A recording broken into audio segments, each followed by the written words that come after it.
مجدد کہتے ہیں جو کہ دین کا جو ہے نا اس کی تجدید کرے، یعنی دین اسلام کی جو دعوت ہے قرآن و حدیث کی وہ دنیا میں پھیلائے۔ تو ایک حدیث میں آیا ہے سنن نبی داؤد کی کہ اللہ تعالیٰ ایسے لوگ پیدا کرے گا جو ہر صدی کے سرے پر دین کی تجدید فرمائیں گے۔ تو اب یہ حدیث تو صحیح ہے، لیکن اب وہ آدمی جو اللہ پیدا کرے گا وہ کون ہے یہ پتہ نہیں کسی کو، پہلی صدی میں کون سے تھے، دوسری میں کون سے تھے۔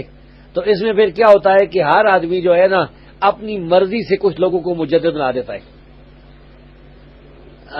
یعنی جس کو جو پسند آ گیا وہ کہے گا میرا وہی مجدد ہے۔ جو کہتا ہے امام حنیفہ کا مقلد وہ کہے گا امام حنیفہ مجدد تھے، جو شافعی ہوگا وہ کہے گا امام شافعی مجدد تھے جی، وغیرہ وغیرہ۔ تو خیر پھر صوفیوں نے ایک اور اصطلاح بنا دی، انہوں نے کہا کہ 1000 سال گزر گئے، اب دوسرا 1000 سال شروع ہو گیا۔ پہلا 1000 سال جو تھا نا الف، اب الف ثانی شروع ہو گیا، دوسرا 1000 سال۔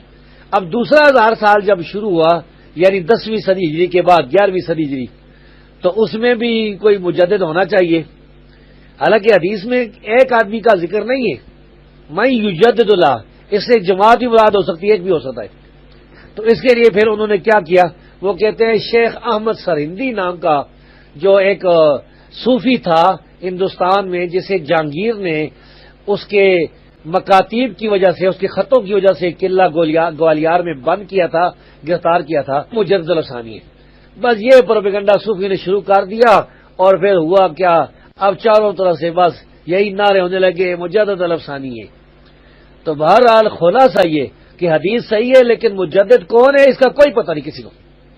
زیادہ سے زیادہ ہم یہ کہہ سکتے ہیں کہ بھائی قرآن اور حدیث کا راستہ ہی سچا ہے، تو جو آدمی اگر کوئی بڑا عالم ہے اور یا عالموں کی جماعت ہے نیک لوگوں کی جو قرآن و حدیث پر عمل کرتے ہیں، اجماع پر عمل کرتے ہیں، سلف صالحین کے منہج کے مطابق عقیدے ان کے صحیح ہیں، صوفی وغیرہ نہیں ہیں، تو وہ لوگ مجدد ہیں، وہ ہر صدی میں بھی ہو سکتے ہیں۔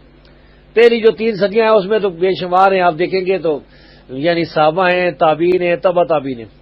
بعد میں کام خراب ہوتا گیا جب بدعات پھیلتی گئی، تو یہ جو ہے ہو سکتے ہیں، لیکن یہ جو اہل بدعت ہے وہ تو اپنی مرضی سے کسی نہ کسی کو کرتے۔ اب دیکھیں یہ شیخ احمد سرہندی جو ہے، اس سے یہ ثابت ہے کہ اس نے اپنے مکاتیب میں یہ لکھا ہے کہ ہم مقلد ہیں، اور مقلد کے لیے یہ جائز نہیں ہے کہ وہ سنت پر عمل کرے، اپنے امام کو چھوڑ کر سنت پر عمل کرے، یہ مقلد کے لیے جائز نہیں ہے۔